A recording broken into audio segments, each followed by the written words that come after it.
Gergovie 360, le podcast panoramique du musée de Gergovie. Bonjour et bienvenue sur Gergovie 360, le podcast panoramique du musée archéologique de la bataille de Gergovie.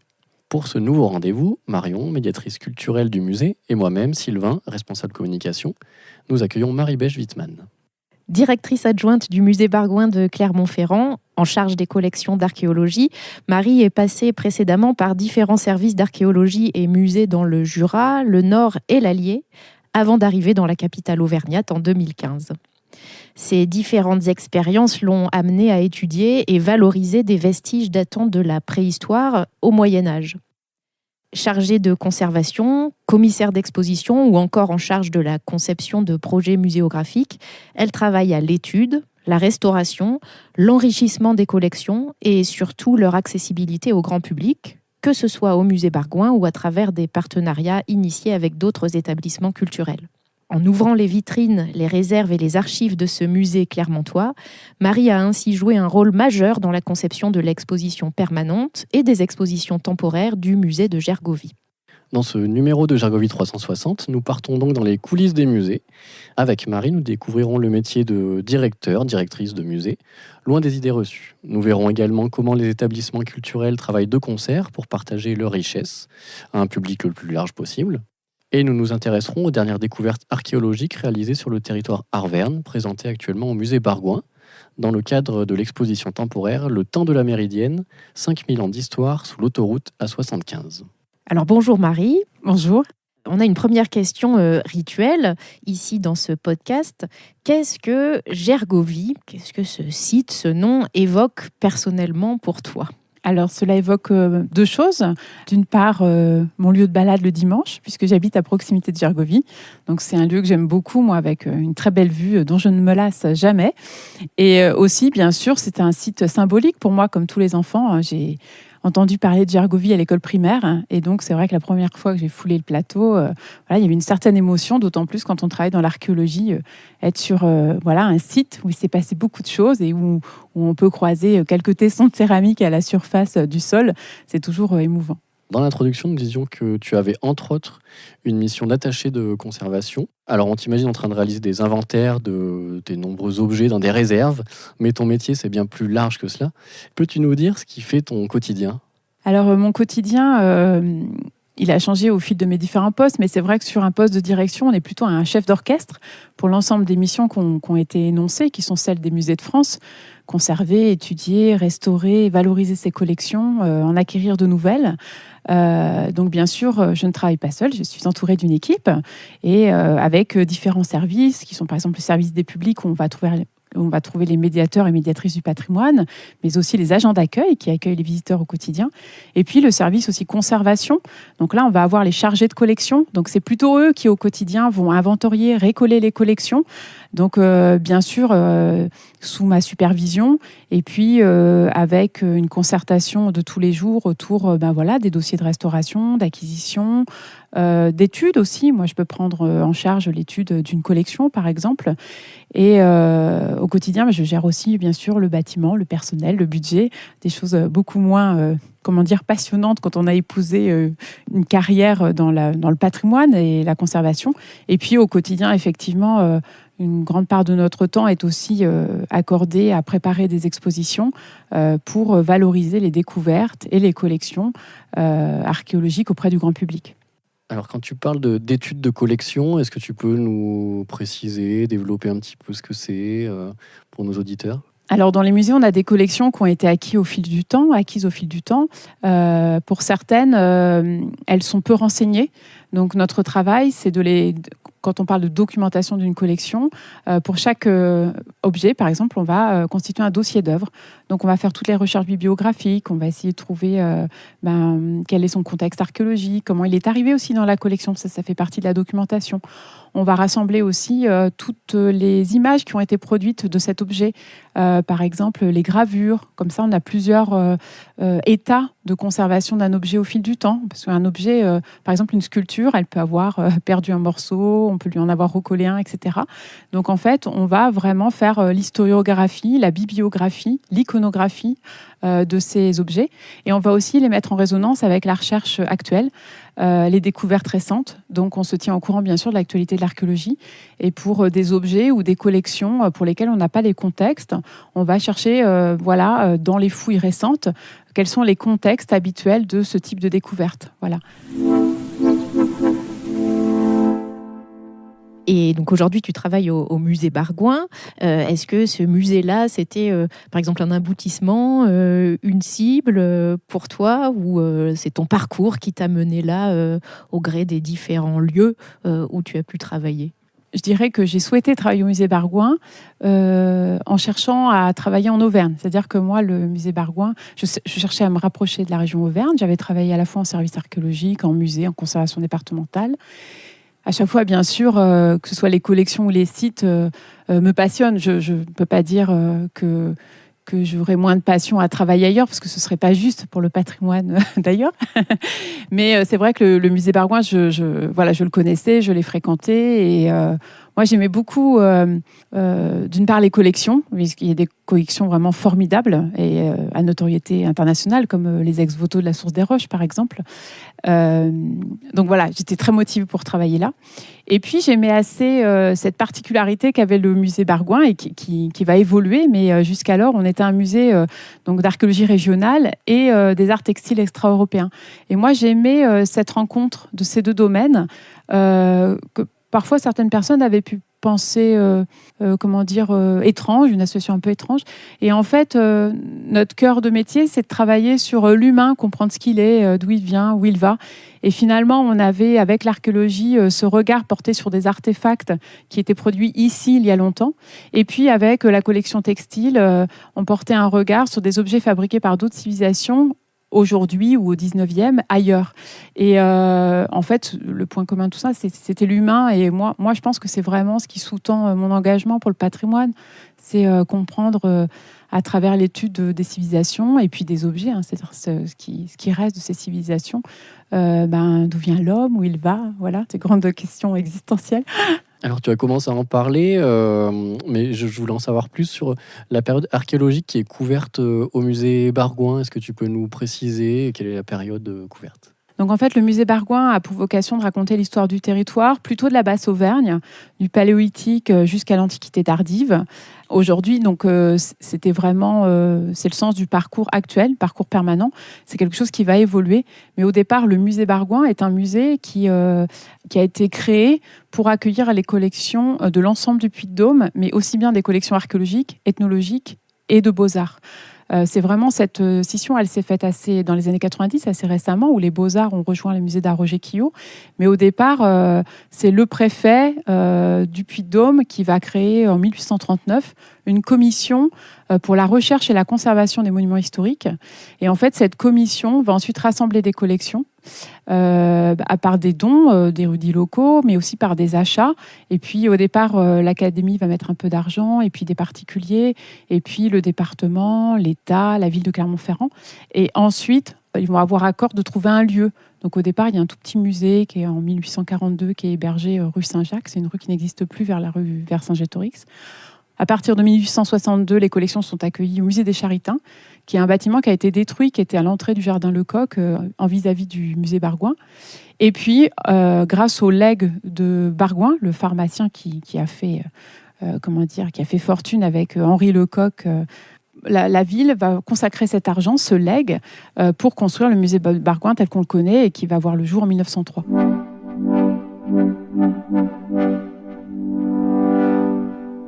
On va ramener la couverture à nous au musée de Gergovie, parce qu'en fait, pour nous, à Gergovie, le musée Bargouin, c'est quand même un musée qui est extrêmement important, puisque ça a été un partenaire primordial du processus de création de notre musée ici sur le plateau. Parce qu'en fait, vous nous avez permis d'accéder à tous les objets gaulois qui sont exposés dans vos vitrines pour que nous puissions les numériser, les étudier aussi, dans l'objectif d'en faire des copies fidèles. Et ce sont ces copies fidèles que nous exposons, nous, aujourd'hui, dans le musée de Gergovie.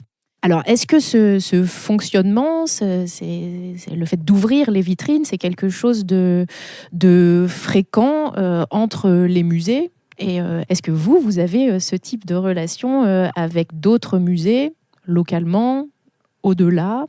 Oui, tout à fait. C'est un fonctionnement normal et habituel pour les musées. On doit rendre ces collections accessibles au plus grand nombre. Les collections du musée Bargouin sont des collections qu'on conserve pour les citoyens. C'est absolument pas des collections en propre qu'on garde pour nous. Donc nous, on a cette mission de conservation pour tous. Et donc c'est important, quand les objets ne sont pas trop fragiles, qu'on puisse les faire voyager, qu'ils puissent être présentés ailleurs, puisqu'ils sont porteurs de sens qui peuvent trouver aussi leur écho ailleurs. Et donc, on a l'habitude, nous, d'emprunter des objets. On emprunte au musée du Louvre, on peut en emprunter...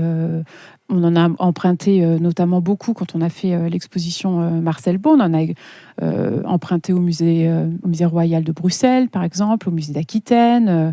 On emprunte aussi au musée de Lyon. Voilà, donc on emprunte à grande échelle et on prête également. Donc on a prêté par exemple au musée de Tongres en Belgique, on prête au musée des Confluences, on a prêté aux Hésites Taillac, au musée d'Argentomagus. Voilà, donc pour des expositions temporaires, c'est quelque chose de très courant et c'est normal, ça fait partie de la vie normale des collections. Et le fait d'ouvrir justement les vitrines ou les réserves peut-être au-delà d'autres musées à des scientifiques, c'est quelque chose qui se déroule assez régulièrement, j'imagine. Oui, ça fait partie des missions fondamentales des musées. Donc nous, au quotidien, on conserve longtemps, jusqu'aux années 80, le musée était dépositaire de l'ensemble des collections qui étaient trouvées sur le territoire. Donc ce sont des collections qui sont toujours étudiées puisqu'on les met en perspective avec les découvertes actuelles. Les chercheurs ont besoin d'y retourner. Donc on a cette pratique d'accueillir des chercheurs, mais de monter aussi ou de participer nous-mêmes à des projets de recherche. On a par exemple participé au projet collectif de recherche sur la nécropole des Marteaux de Verre, puisqu'on est les propriétaires de tous les objets de la nécropole gallo-romaine, qui a livré des objets qui sont connus de façon européenne et internationale, puisque malheureusement, les matériaux organiques sont plutôt rares en archéologie. Et bien là, cette année, on commence à participer à un projet collectif de recherche sur la source des roches de Chamalières. Et puis, on va aussi contribuer en tant que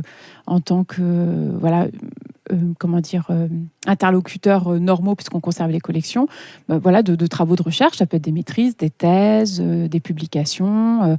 On a des chercheurs qui viennent de toute l'Europe pour consulter les collections du musée Bargouin, qui sont qui ont une aura, une importance scientifique qui va au-delà de la région, bien évidemment. Et alors justement, tout récemment, nos deux musées, Gergovie et Bargouin, ont à nouveau collaboré dans le cadre de notre exposition temporaire actuelle à Gergovie, l'exposition qui s'intéresse aux gergoviotes. Donc les gergoviotes, pour ceux qui n'auraient pas écouté notre précédent podcast, ce sont des étudiants strasbourgeois qui sont venus fouiller sur le plateau de Gergovie pendant la Seconde Guerre mondiale. Et donc, grâce à toi, Marie, nous avons pu accéder à des documents d'archives sur ces fouilles à Gergovie dans les années 1940, documents d'archives qui sont conservés au musée Bargouin. Est-ce que tu pourrais nous dire comment cela se fait-il que ces documents soient dans les réserves du musée Bargouin ? Alors en fait, les objets de Gergovie et aussi les archives de fouilles ont naturellement intégré le musée Bargouin, puisqu'à l'époque, le musée Bargouin recevait l'ensemble des collections issues du territoire. Et donc, c'est le comité des fouilles de Gergovie qui dépose à la fois ses inventaires, ses rapports de fouilles et ses collections au musée Bargouin. très longtemps, voilà, les collections de Gergovie ont intégré directement les réserves du musée. Et donc nous, on était ravis de participer à cette exposition. C'est ma collègue qui est chargée de collection, Camille Besse, qui a travaillé sur ce fonds.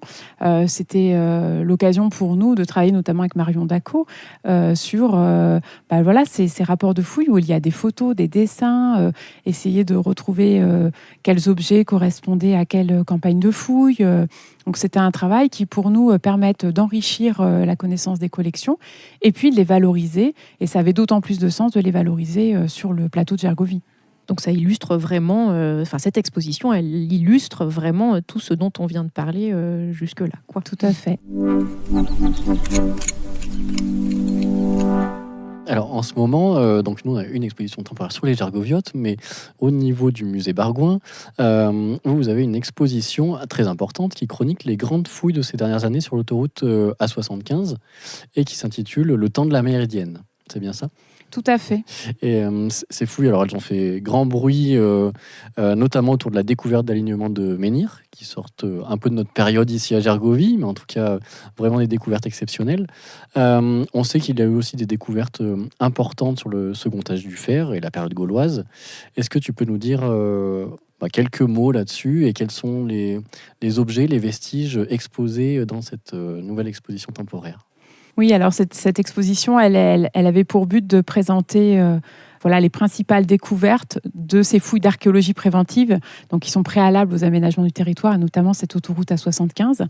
Et donc, il y avait 4 sites présentés, et parmi ces sites, il y avait le site de Pontcharrault, qui est sur la commune de Clermont-Ferrand, où, bien sûr, il y a eu des découvertes du néolithique et de l'âge du bronze, mais également, pour la période qui nous concerne ici à Gergovie, des découvertes liées à la période gauloise. Et en fait, ce sont des découvertes qui viennent apporter une pièce de plus au puzzle d'un site que l'on connaît bien, qui est l'agglomération dite d'Olna, puisque voilà, les premières découvertes étaient plutôt dans la zone d'Olna. Et en fait, on sait, grâce aux travaux des archéologues, notamment de l'INRAP, et puis des diverses fouilles, observations aussi de terrain pendant des travaux, etc., qu'il y avait une grosse agglomération d'environ 150 hectares qui était dans cette plaine de la Limagne. Et les fouilles de Pontcharrault ont permis de vérifier, de compléter les données qu'on avait déjà. Alors on sait que c'est une agglomération qui est constituée avec des îlots dans lesquels on va retrouver des activités diversifiées. On n'a pas un centre urbain avec des zones spécialisées, vont se côtoyer des parcelles d'habitat, d'artisanat, également des parties funéraires. On n'a pas d'un côté les cimetières, d'un autre l'artisanat. Et donc ça se vérifie aussi sur cette fouille qui est assez extensive, qui est sur plusieurs hectares.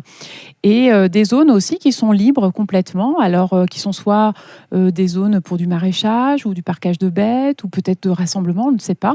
Mais en tout cas, cette organisation avec des fossés, des îlots, se vérifie aussi dans cette fouille. Et donc, on y voit des objets qui nous parlent bien sûr des activités artisanales, des activités du quotidien, mais aussi des échanges avec la Méditerranée. Donc, ça permet de battre en brèche quelques préjugés sur le fait qu'on attend la romanisation pour voir des tuiles romaines ou voir des échanges avec l'Italie, ce qui n'est pas du tout le cas. Donc, on voit bien ces échanges à travers des objets, par exemple de la céramique campanienne ou un bracelet en ivoire ou encore une tuile romaine, ou des objets importés. Donc ça, on est avant la conquête et on voit déjà qu'il y a des échanges très très denses. Et bien sûr, les amphores, comme à Coran, beaucoup d'amphores, puisqu'on était des gros importateurs ici en territoire arverne de vin. Et puis, bien sûr, ça a permis d'étudier aussi un peu plus avant les populations grâce aux sites funéraires, aux nécropoles, à l'observation des objets, mais aussi avoir des compléments par rapport à l'alimentation, par exemple. Et cette exposition, chez vous, au musée Bargouin, elle a... pour particularité, je crois, d'avoir été construite quasiment en direct des fouilles archéologiques, puisque les fouilles archéologiques, elles ont été menées entre 2018 et 2020, et l'exposition voit le jour très très peu de temps après ces fouilles. Comment ça se passe, construire une exposition comme ça avec des archéologues qui sont encore en train finalement d'analyser leurs découvertes ? Alors, ce sont pas des expositions faciles à mettre en œuvre, mais par contre, elles sont importantes à mettre en œuvre, puisqu'en fait, les gens, quand ils voient des travaux et des fouilles, souvent ils disent on ne sait pas ce qui a été trouvé, ou alors il y a une annonce dans la presse et puis après plus rien. Les chantiers ne sont pas toujours visitables, alors parfois ils le sont pour les journées du patrimoine, notamment les journées de l'archéologie. Mais nous, en tant que musée, on se doit de rendre de l'actualité archéologique du territoire, et puis encore une fois, nous raconte cette histoire du territoire. Donc vous parlez d'Olna Gandaya, c'est des sites qui sont présents comme Coran, Gondol, dans notre parcours permanent. Et donc c'est important de dire que la recherche, elle contribue à faire évoluer notre histoire, à la compléter, à mieux la comprendre, à valider des hypothèses. Et donc pour faire ce genre d'exposition, c'est vrai qu'il faut, dès le terrain, en fait, on collabore avec les archéologues. Donc nous, la plupart du temps, on essaye d'aller visiter les sites et on essaye de savoir s'il y aura des choses qui valent la peine d'être montrées, qui méritent d'être montrées. Ou d'informer la population. Et puis, donc, va commencer un travail. On va se dire, on va essayer de monter ça. Alors là, ici, c'était vraiment exemplaire puisqu'on avait dans le commissariat scientifique déjà des agents du service régional d'archéologie, donc de la DRAC, qui prescrit ces fouilles. On avait donc les chefs de chantier de l'INRAP. Et puis, on avait aussi un appui de la société d'autoroute AP2R qui souhaitait valoriser ces vestiges, donc qui a participé financièrement à l'exposition.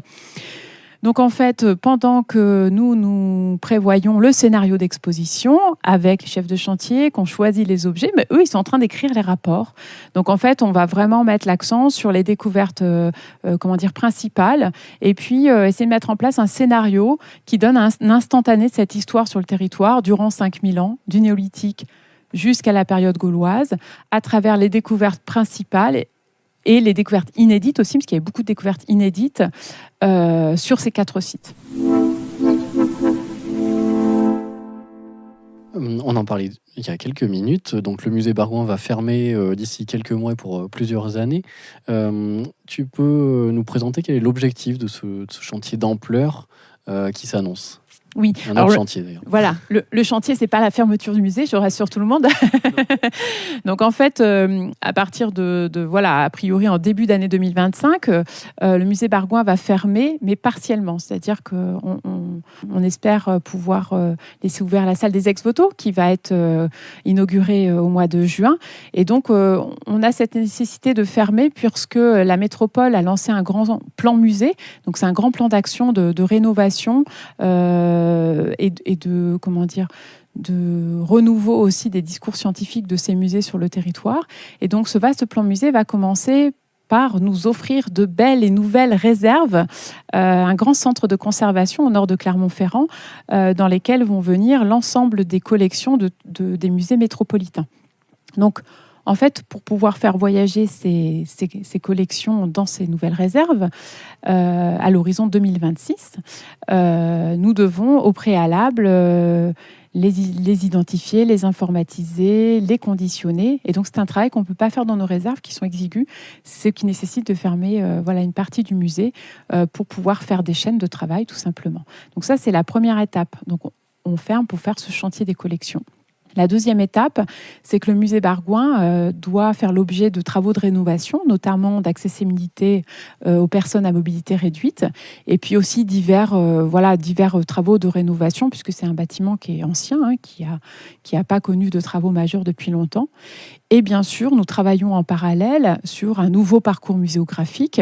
Donc actuellement, notre travail, c'est à la fois de prévoir ces travaux, tout ce qu'il faut pour bien accueillir les publics, mais aussi un travail scientifique. Donc tout ça, ce sera rassemblé dans un projet scientifique et culturel qui sont vraiment les documents d'orientation des musées de France, où on va travailler sur ce nouveau récit de territoire, où le musée Bargouin va devenir un musée d'archéologie et d'histoire. Donc on va partir des périodes préhistoriques et nous allons aller jusqu'au début du XXe siècle. Donc, bien sûr, les choses ne seront pas traitées de la même manière pour les périodes archéologiques et les périodes historiques. Eh bien, pour terminer cette rencontre, on voulait te poser une question qu'on pose habituellement à tous nos invités. Mais d'habitude, on leur demande de choisir un objet parmi les objets qui sont exposés dans notre musée. Mais là, on te demanderait bien de nous dire s'il y a dans les collections du musée Bargouin un objet qui a ta préférence. Bien sûr, je pense à la collection des ex-voto de la Source des Roches, puisque moi, je travaille depuis plusieurs années sur leur conservation, qui est extrêmement délicate puisque ce sont des bois gorgés d'eau archéologique, donc qui posent des questions de conservation très très fines et difficiles à régler. Et aussi, il y a cette nouvelle salle qui aura un nouveau parcours muséographique qui correspond davantage à ce qu'on attend, je pense, d'un musée d'archéologie. C'est-à-dire qu'au lieu de présenter des beaux objets, l'objectif, c'est vraiment de recontextualiser ces ex-voto dans leur site qui est celui d'un sanctuaire de plein air, le sanctuaire de la Source des Roches. Donc, pour nous, c'est très important l'ouverture de cette salle. Et c'est une collection majeure d'intérêt international. C'est une collection qui est...